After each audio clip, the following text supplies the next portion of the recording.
여러분 모두 반갑습니다. JBNU 임기 코드 3차 초청을 해주셔서 너무 감사드리고요. 오늘 이제 건강과 보건 이런 이야기들을 많이 하게 될 텐데 오늘은 비보건 의료인으로 생각을 하고 좀 쉽게 시작을 해보도록 하겠습니다. 오늘 특강을 들으신 여러분들은 건강 형평성이 무엇인지, 국가 간의 건강 격차, 이것을 해소할 수 있는 보건의료 OD에 대해서 설명을 할 수 있게 되는 것을 목표로 하였습니다. 먼저 사례를 2개를 읽고 시작을 하겠습니다. 21세인 수니타라는 여성분이 세네갈 동부 지역인데요. 루가 지역에 살고 있습니다.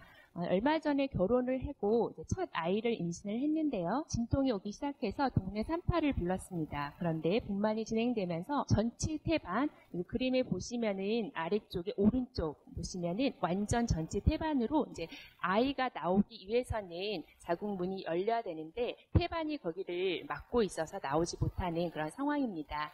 전치 태반으로 자연분만이 어렵다는 것을 판단하고 병원으로 빨리 이송해야 한다고 이제 결정을 했는데요. 이 세네갈 동부 루가 지역에서는 부인이 병원에 진료받기 위해서는 남편의 퍼미션, 허락이 있어야 합니다. 지금도 남편이 다른 지역에서 일을 하고 있는 중이라서 승인을 받는데도 1시간을 기다려야 했고 이후에 보건소에 도착했지만 보건소에는 제왕절개 시설이 없어서 큰 병원으로 이동을 했습니다. 계속 시간이 흘렀고 수술 중에 이 전치 태반은 이제 출혈이 굉장히 많이 되는데요. 출혈성 쇼크로 인해서 수니타와 그리고 이제 태아가 결국은 죽고 말았습니다. 두 번째 사례인데요. 분타리라는 분이 이제 캄보디아 북부 라타네끼리에서 태어났습니다.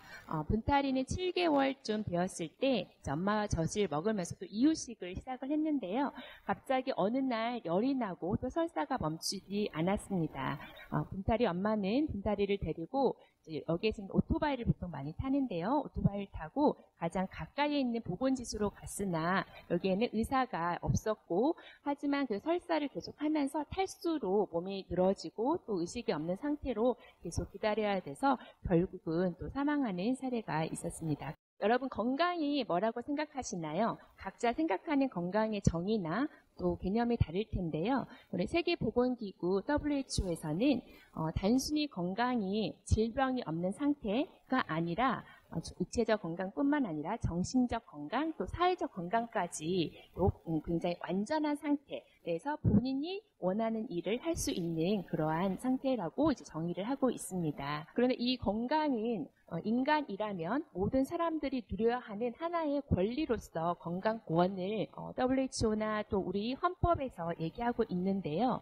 모든 사람들 인종이나 또 종교나 정치, 어떤 사회적 경제 상황에 상관없이 누구나 어디에서든지 아플 때 응급치료를 받을 수 있고 또 건강하게 출산하고 아프면 치료를 받을 수 있는 이런 건강할 권리가 우리 모두에게 있습니다. 이거는 한 개인의 책임이 아니라 사회적 책임을 강조하고 있고 이러한 건강권이 모든 사람에게 다 보장되지가 않고 있습니다.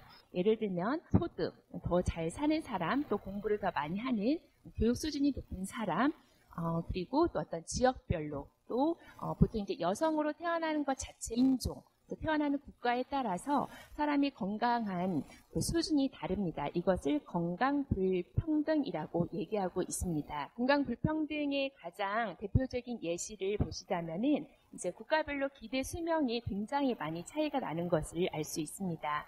지도에 보시면은요, 연두색, 노란색 그 계열이 있죠. 여기가 이제 아프리카 지역에 특별히 서부 이남 지역인데요. 보시면 54세에서 62세 이 정도밖에 되지 않고 가장 최근 자료인데 기대 수명 세계 하위 5개국이 차드 52.5세, 나이제리아, 레소토, 그리고 센트럴 아프리카, 남수단 이렇게 해서 55세까지밖에 살지 못하는 나라들이 있었습니다. 그다음에 가장 많이 사는 세계 상위 8개국 홍콩이나 호주, 일본, 스위스, 몰타, 모나코, 마카오, 대한민국 이렇게 해서 우리나라 평균 수명은 82세, 여성은 굉장히 남성보다 많이 살아서 87세까지도 지금 향상된 상태입니다. 모든 인간이 누려하는 건강권이라는 게 있는데 어느 나라에서 태어났냐에 따라서 이렇게 50세, 55세까지만 살기도 하고 83세, 85세까지도 사는 이런 건강 격차가 있는 것을 볼 수 있습니다. 그렇다면 이런 건강은 무엇이 결정할까요? WHO에서 말하는 사회적 건강 결정 요인이라는 게 있는데요. 그럼 모든 사람들의 건강을 그래도 최소한으로 끌어올리기 위해서는 무엇을 해야 될까라는 데 고민이 생기면서 많은 연구들이 진행되고 있었고요.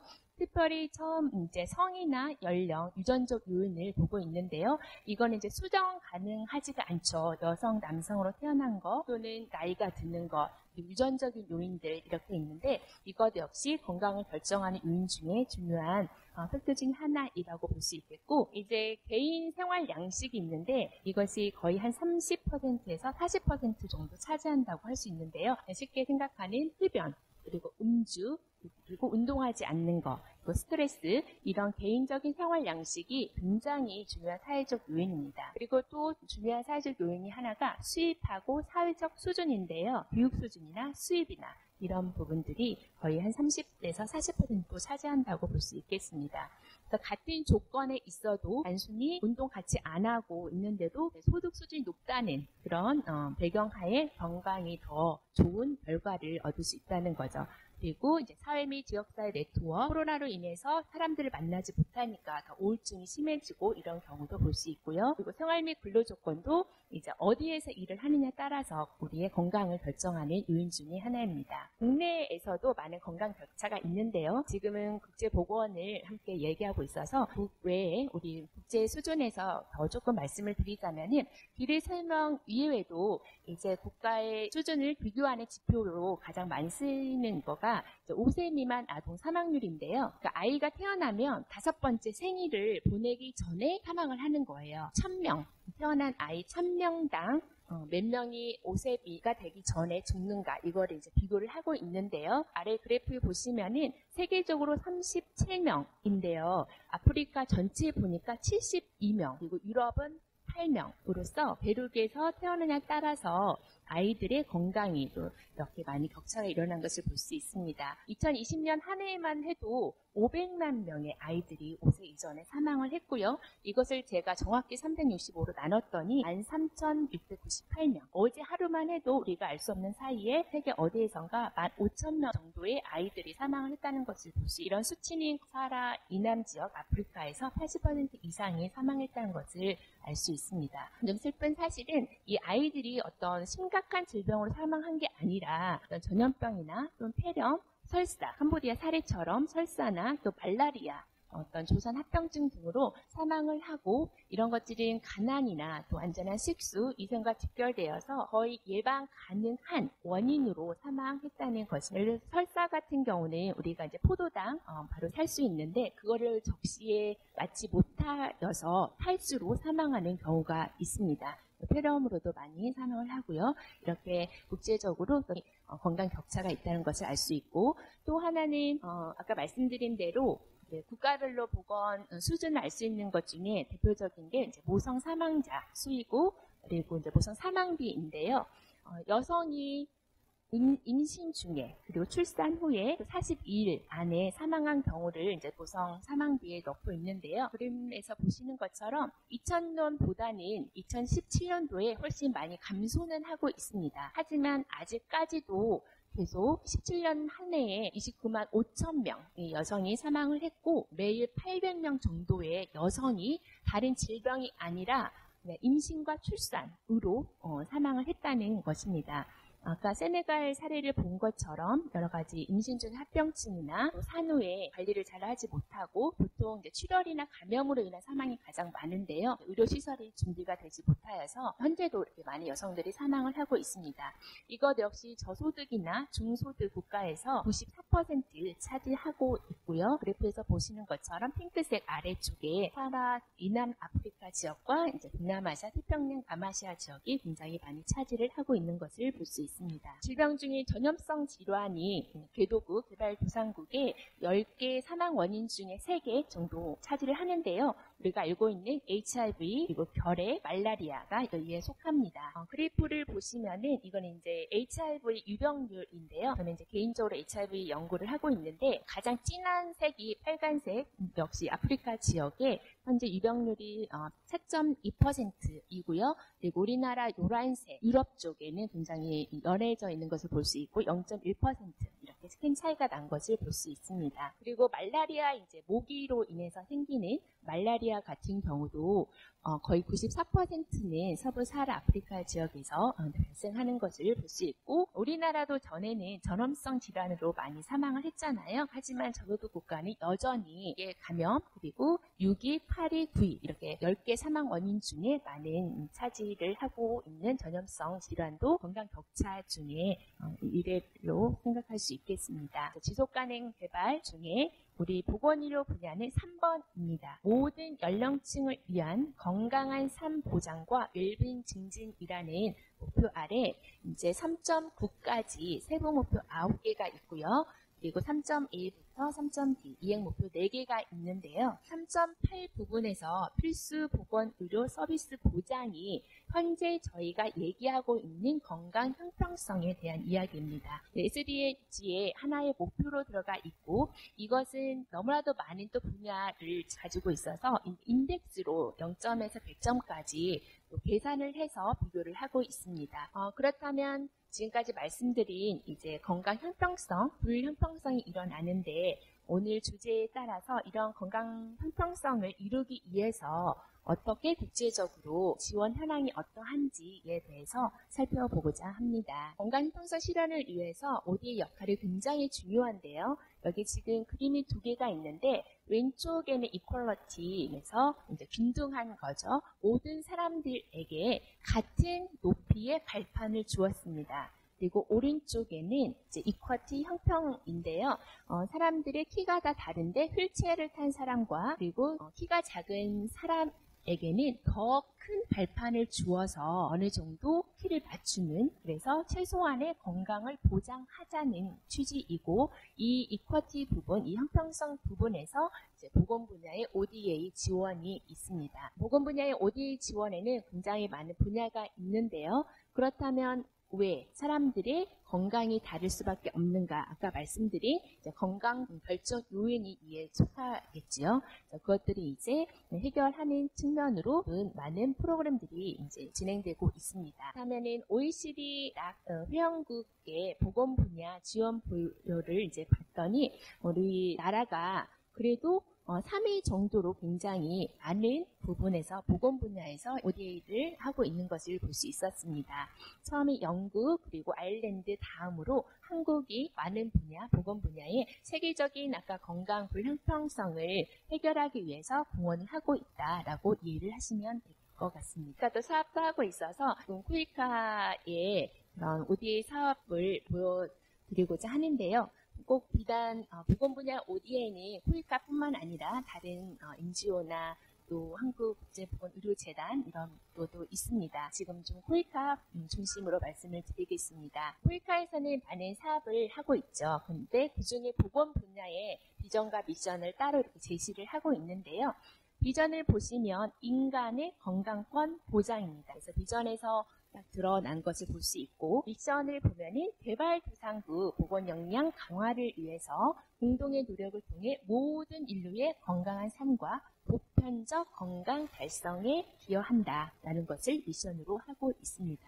이를 위한 전략들을 볼 수 있는데요. 보건 안보를 향상하고 그리고 생애 주기 접근을 통한 건강 증진인데 이 생애 주기라고 하는 것은 아까 말씀드린 태아부터 그리고 영유아 그리고 모성, 또 성인, 노인 이런 생애 주기를 생각하시면 되겠습니다. 현재는 이제 디지털 보건 역량 강화해서 여러 가지 ICT 기반의 사업들도 많이 진행되고 있습니다. 폴카에서 하고 있는 많은 사업들 중에 보건 의료가 거의 교육과 함께 투자가 되고 있는 것을 볼 수 있고 기타는 다른 여러 가지가 함께 섞여있기 때문에 열애도 든다면은 교육과 보건의료 함께 이렇게 콜카에서 하는 사업의 많은 부분을 차지하고 있고 한 20% 정도 된다는 것을 알 수 있습니다. 그렇다면 이 20% 정도 되는 코이카에서 하고 있는 보건의료 중에서 어떤 사업을 하고 있는지 좀 봤더니 프로젝트가 가장 많고 민관협력사업 그리고 봉사단 이 이외에도 컨설팅이라든지 또 연수생 초청 사업, 소규모 무상 원조, 인도적 지원, 국제기구 협력사업